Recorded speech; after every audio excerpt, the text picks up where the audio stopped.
lawsuit against the city of SLO for alleged unconstitutional treatment of the homeless. A memorial for healthcare workers appears on the UU Plaza. And the Poly Royal Rodeo is returning to Cal Poly for the first time in 3 years.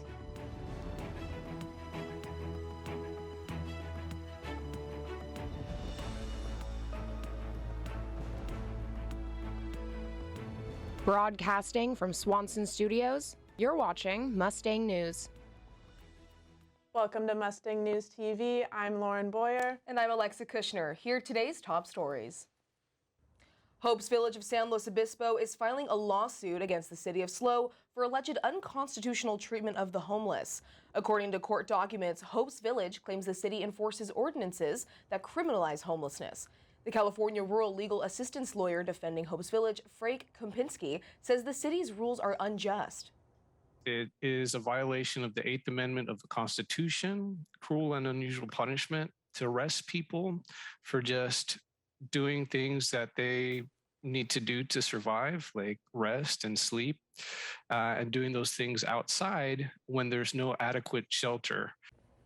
A 2019 survey found that 482 homeless people were living in the city, with a total of 326 being unhoused. The city filed a motion requesting to dismiss the case. However, the judge denied this motion. In an interview with Mustang News, city attorney Christine Dietrich commented that the city feels confident its recent efforts to reduce homelessness in the area. The case hearing is set for February 14th.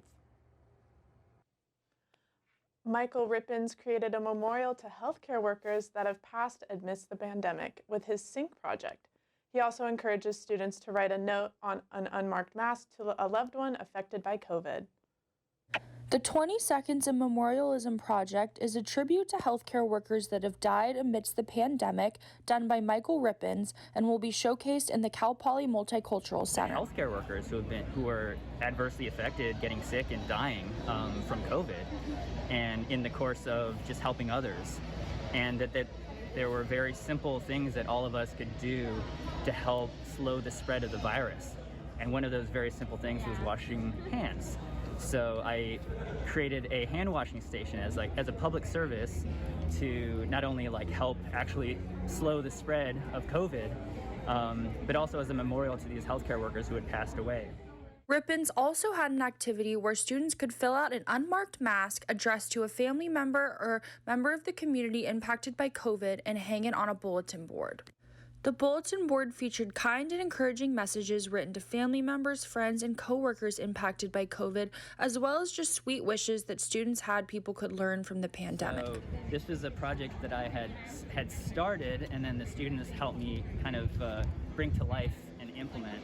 And it is in relation to the Sync project, where the Sync is just kind of names, and it doesn't have any more information or personal stories necessarily. So this is kind of filling in with personal stories and narratives, and the idea is that students or anyone that wants to participate can write a tribute or a message to a friend or a loved one. To learn more, go to the Cal Poly Multicultural Center to check out the Sync project. This is Caitlin Shields for Mustang News. 20 Seconds in Memoriam recognizes the 3,607 frontline workers that have passed away from COVID in the U.S., the majority of them a person of color. And the annual Poly Royal Rodeo is back on Cal Poly's campus. Reporter Jack Clark has the details. It's been 3 years since the last Poly Royal Rodeo due to the COVID-19 pandemic, and the Cal Poly Rodeo team is gearing up for an epic return. Yeah, this is odd because, several of my freshmen, sophomores, even juniors aren't used to hosting a Poly Royal or putting on our college rodeo here. This rodeo has been known for being the biggest college rodeo in the world. So a lot of these students haven't got to experience that.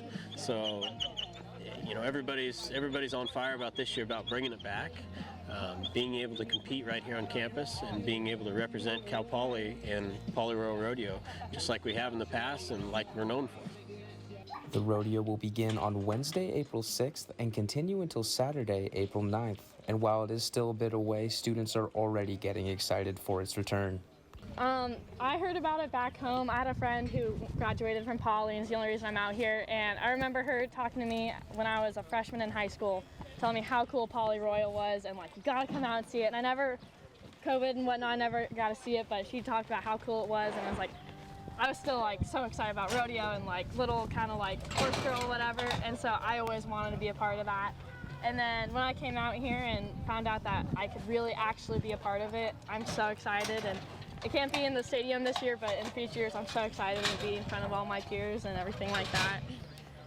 For me, like I said, I grew up here, and my dad, he competed at Poly Royal as a student here and also as an alumni. And even now, the only buckle he wears is a Poly Royal buckle he won as an alumni. So for me, it's being a part of a legacy that's, so much older than me, and being able to be a part of something that represents us as a team, and especially our college and just us as individuals. It's a really cool opportunity to be here.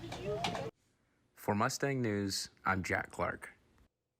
Tickets to the Poly Royal are on sale now at tickets.calpoly.edu. Tickets cost $20 for children ages 2 to 12 and $40 for general admission. Coming up after the break, we have a sports update and weather update. It's been 3 years since the last Poly Royal Rodeo due to the I was 0.5 credits away from completing high school, and I didn't do it. My support team never stopped pushing for me to be better because they knew who I could become as a person.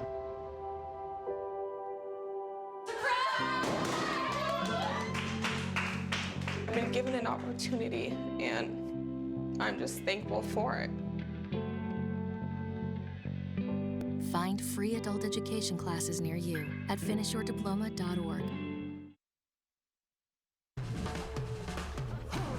When you adopt a shelter pet, you discover their unique mix of all kinds of traits. Where'd Wiley go? Where's Wiley? Ah, there she is. Paw? Do you remember being an ancient wolf? Do you ever feel the call of the wild? You're a renegade cop, and I'm a con woman with nothing to prove. But together, we could really solve this murder. They're a little bit of a lot of things, but all of them are pure love. Welcome back to Mustang News. We now go to Angela Carpenter for your Central Coast weather report. Thank you, Alexa. So let's take a look at today's weather. Today, Thursday, February 23rd, we have a high of 59 and a low of 35. Sunny skies all around, but the temperatures are a little bit more chilly. 0% chance of rain, but 52% chance humidity. And the winds are picking up with 10 to 20 miles per hour. Okay, taking a look at the beaches. Going all the way north to Cayucas, we have a high of 57 and a low of 37. Pretty chilly day today overall. Morro Bay, we have a high of 57 and a low of 36. And let's look at Avila. The high is 58 and the low is 38. In Pismo, we have a high of 59 and a low of 35. And finally, all the way south, we have in Oceano a high of 59 and a low of 34. Not sure if it's the best beach day, but always a great time to check it out in the beautiful beaches of SLO. All right, looking at the 5-day forecast today, as I mentioned, it's a high of 59 and a low of 35, sunny skies. Looking to the rest of the week, the temperatures are starting to actually heat up a little. Tomorrow, we're also expecting sunny skies with a high of 64 and a low of 36. Saturday, it's really starting to pick up with a high of 67 and a low of 38. And Sunday, you can expect some partly cloudy skies with a high of 68 and a low of 42. Finally, let's take a look over at the beginning of next week, Monday, high of 73 and a low of 46. I think that's going to do it for your weather report today. I'm Angela Carpenter, and now let's head off to Sophie Lincoln for the latest in Cal Poly sports. Hello, I'm Sophie Lincoln with today's sports update. After having its first matchup of the week against UC Davis canceled due to COVID-19, Cal Poly men's basketball lost its only game of the week, 78-58 to UC Riverside on Saturday. The Mustangs are now 1-10 in conference play and have lost 6 games in a row. Cal Poly baseball made its return to Baggett Stadium this last weekend with the season opening series against the University of Washington. The Mustangs opened up the season with back-to-back one-run losses on Friday and Saturday by scores of 6-5 and 4-3 respectively. However, the Mustangs were able to salvage a win on Sunday by a score of 5-1 to begin the young season with a record of 1-2. Women's tennis rounded out the week by taking down Big West Conference foe UC Davis by a score of 4-3 on Sunday. The Mustangs are now 4-3 on the season, and that win kept them undefeated in conference play at 2-0. That's all for today's Cal Poly Sports Update. Lauren and Alexa, back to you. Coming up after the break, learn more about the local artist who paints on some interesting canvases.